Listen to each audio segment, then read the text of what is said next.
नमस्कार प्रिय दर्शक बंधु मु अजय मिश्र स्वागत करुच्ची विधि विधान ओडिया चैनल पुणी एक नूतन अध्याय को।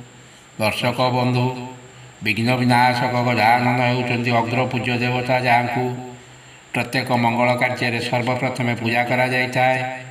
गृहर मुख्य द्वार देश गणेश जी फोटो रखी पूजा करागले गृहर सर्वरिष्ट खंडन होगा सह महालक्ष्मीकर आशीर्वाद सर्वदा रही है। विघ्न नाशक प्रभु गजाननकर नाम को श्रद्धा और भक्तिर सह उच्चारण कले समस्त विघ्न दूर होता है। जेकोसी कार्य आरंभ करने पूर्वर गणपति बाबा को पूजा आराधना करी कार्यटी आरंभ कले कार्यटी निर्विघ्न शेष होता है। केवल सेतिकी नुहे जो साधक शुद्ध पूत चित्तरे गणेश जी को ध्यान कर समस्त रिष्ट खंडन होगा सह मनस्कामना पूर्ण होता है। गणेश भगवान को प्रसन्न करने असंख्य मंत्र शास्त्र उल्लेख करा मध्यरु आज एभली एक प्रभावशाली तथा शक्तिशाली मंत्र विषय जानिबा।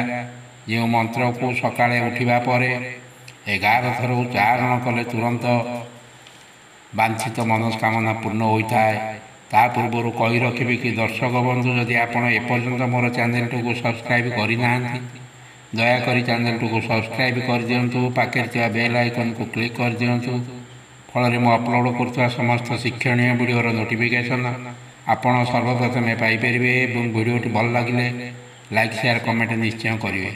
दर्शक बंधु आपड़ जितेबाला सकाଳେ उठुंट निश्चय आपणकर इष्ट देवता को स्मरण करुवे कि विभिन्न देवा देवी मंत्र उच्चारण करुवे निजर मनस्कामना पूर्ण करने एवं सुख समृद्धि प्राप्ति होगापी। ता सहित आपण ये मंत्र को दृढ़ निष्ठार सह 11 थर उच्चारण कर दिंतु देखिए आपणकर मनस्कामना तुरंत पूर्ण हो सन्देह नहीं। आपण गोटे काच ग्लास रे अधा ग्लास पानी नहीं डाण हस्त धरिवे एवं यही मंत्र को 11 थर उच्चारण करेंगे। मंत्रटी है ओम गं गणपतये नमो नमः ओम गं गणपतये नमो नमः ओम गं गणपतये नमो नमः। यही मंत्र को यहीपरी 11 थर उच्चारण करेंगे। तापरे पानी को चाही आपणकर थिबा मनस्कामना को कही यही जल को पीदेवे।